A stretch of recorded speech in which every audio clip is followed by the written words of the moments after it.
আসসালামু আলাইকুম সবাইকে। আশা করি সবাই ভালো আছেন, সুস্থ আছেন। আলহামদুলিল্লাহ আমরা ভালো সুস্থ আছি। আজকে আপনাদের জন্য নিয়ে আসলাম স্পেশাল তেহারি।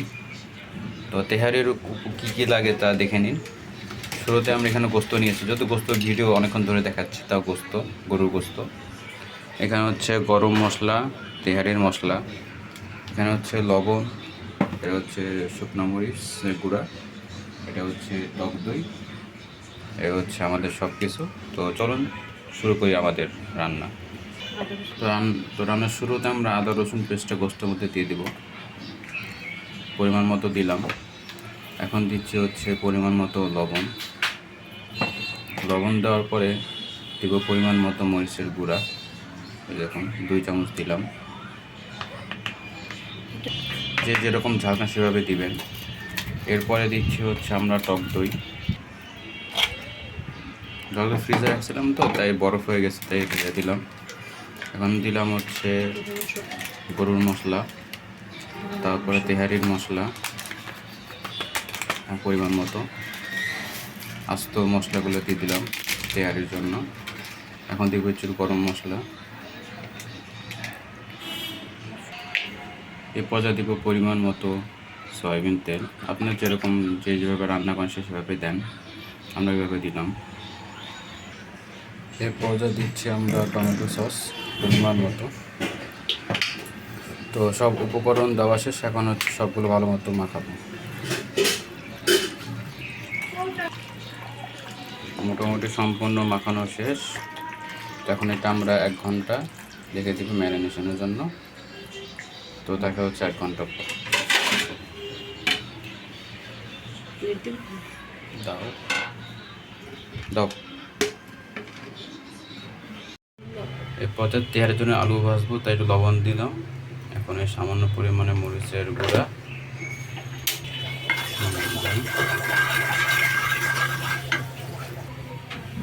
দেওয়া হয়ে গেছে। একটু ভালো মতো নাড়াচাড়া করে এর মধ্যে আমরা কেটে রাখা আলু দিয়ে দিব।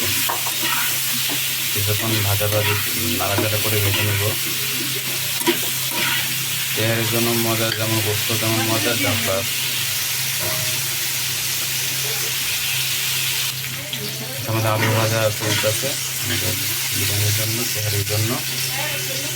এখন কিছুক্ষণ ঢেকে রাখবো তাতে যেন সিদ্ধটা হয়। ঢাকনা তুলে কিছুক্ষণ নাড়াচাড়া করে নিচ্ছি যেন সবগুলো ঠিক মতো মশলা তেল সবগুলো পায়। আমাদের শেষ আলু ভাজা, এখন তুলে রাখতেছি। এর পর্যায়ে আমরা গোস্তটা রান্না করবো। যা শুরুতে প্রেসার কুকারের মধ্যে তেল দিয়ে দিলাম। তেলটা কিছুক্ষণ গরম হয়ে আসার পরে এবার আমরা পেঁয়াজ দিয়ে দিব। দেখুন পেঁয়াজ দিচ্ছি। রান্না চলতেছে। আর একটা কথা, সেটা হচ্ছে আপনারা অনেকে বলেন যে ভয়েস আমি দিই, কিন্তু মনে করেন আমি রান্না করি। আসলে আমি রান্না করি না, আমার বাসায় আমার মা আছে, আমার বউ আছে, তারা রান্না করে, আমি শুধু তাদের ভয়েসটা দিয়ে দিই। চলতেছে পেঁয়াজ বেরেস্তার জন্য ভাজাভাজি হলে পরে আমরা গোস্ত দিয়ে দেবো। কিছুক্ষণ বেরেস্তা রান্না চলুক, পরে আবার আপনাদের সামনে আসতেছি। আমাদের বেরেস্তা ভাজা শেষ। এই যে দেখুন আমাদের গোস্ত ম্যারিনেশন করাটা প্রায় 1 ঘন্টা হয়ে গেছে। এখন আমরা গোস্তটা বেরেস্তার মধ্যে ঢেলে দেব। দেখুন আমরা গোস্ত ঢেলে দিচ্ছি।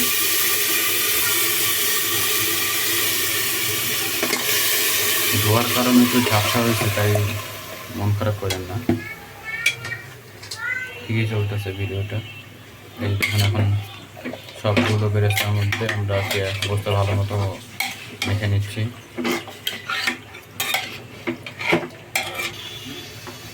সম্পূর্ণটা নাড়তেছি। এইভাবে আমরা প্রায় 5 থেকে 6 মিনিট ঢাকনা ছাড়াই আমরা কিছুক্ষণ রান্না করব। তো 5 থেকে 6 মিনিট রান্না করার পরে আমরা ঢাকনা দিব। যখন ঢাকনা দেব তখন আপনাদেরকে আবার দেখাবো। 5 মিনিট এভাবে রান্নার পরে নাড়াচাড়া করছি। যদিও ভিডিও বাইরে কয়েকবার করে নিই, আপনারা করে নাড়াচাড়া করে নেবেন বারবার। তো এই পর্যায়ে আলুটা দিয়ে দিব। আলুটা দিয়ে দিচ্ছি।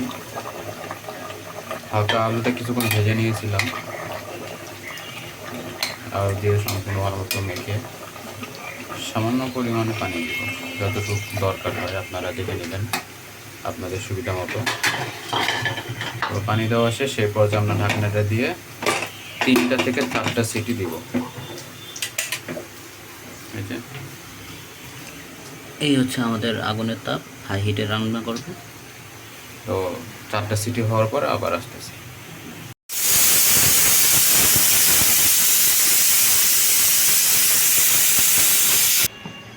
এই দেখুন আমাদের গোস্ত আলহামদুলিল্লাহ কমপ্লিট। এখন গোস্তটা ঢেকে রাখবো গরম গরম অবস্থায়। এ পর্যায়ে আমরা বিরিয়ানির তেহারির জন্য চাল শুরুতে সয়াবিন তেল দিলাম, এর মধ্যে একটু পেঁয়াজ দিয়ে হালকা একটু ভেঙে নিব,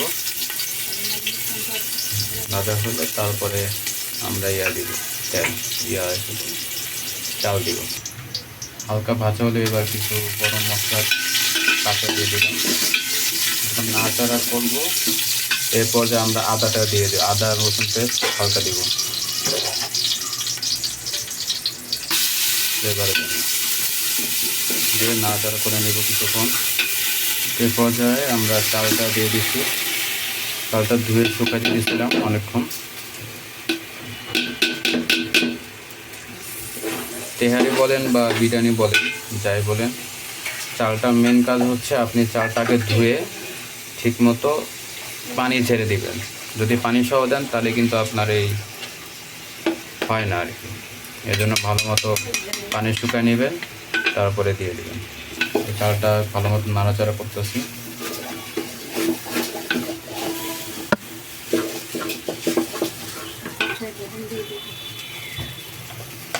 নাড়াচাড়া করার পরে আমরা পরিমাণ মতো স্বাদের জন্য লবণ দিলাম। আবার নাড়াচাড়া করবো। এখন মেন কাজ হচ্ছে চালটা ভেজে নিব। আমাদের কাজ হচ্ছে চালটা ভাজা। ভাজতে ভাজতে দেখবেন একটু লেগে আসতেছে, শব্দ করতেছে, তখন বুঝবেন আপনার চালটা ভাজা হয়েছে। যে আমার চালটা অনেকটা লেগে আসতেছে নিচে, তলা নিচে লেগে যাচ্ছে বারবার, বারবার ভাজতে হবে। কিন্তু যত ভাজবেন আপনার জন্য ভালো হবে, প্লাস আপনার যেটা রাঁধতেছেন সেটাও মজা হবে, তেহারিও মজা হবে। বেশি বেশি নাড়াচাড়া করবেন যাতে নিচে লেগে না যায়। আমার চাল ভাজা হয়ে গেছে, এরপর যে আমি গোস্তটা ঢেলে দিব।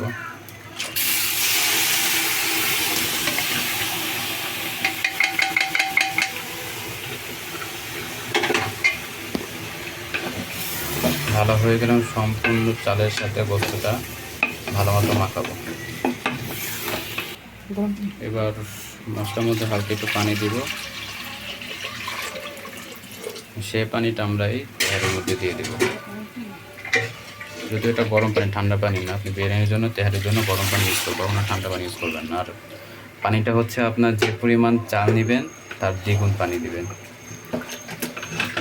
আমরা এখানে চাল নিয়েছি হচ্ছে 5 পট, তো পানি দিলাম হচ্ছে 10 পট। দিয়ে সম্পূর্ণ ভালোটা মাখাবো।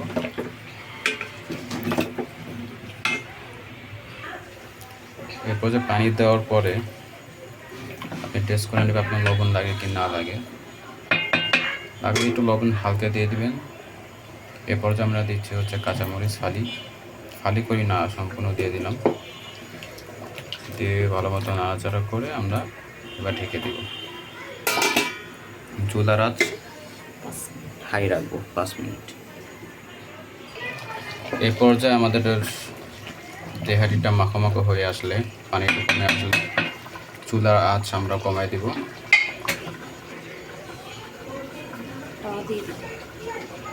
চুলা আঁচ কমাই দিয়ে এই পর্যায়ে আমরা তাওয়া দিচ্ছি।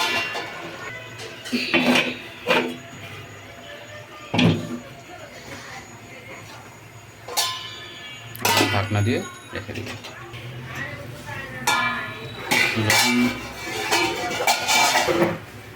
যখন এই অবস্থা হয়ে যাবে এখন আপনার সামান্য পরিমাণে পরিমাণ মতো ঘি যেটুকু লাগে অল্প বা অল্প বেশি দিয়ে দিবেন।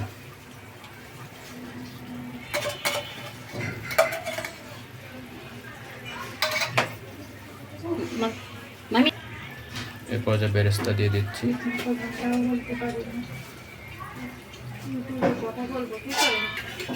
তো বেরেস্তা দেওয়া হয়ে গেলে আমরা আবার ঢেকে রেখে দিব। হয়ে গেল আমাদের মজাদার তেহারি। এখন পরিবেশনের পালা। এরপর যে আমরা ভাবতেছি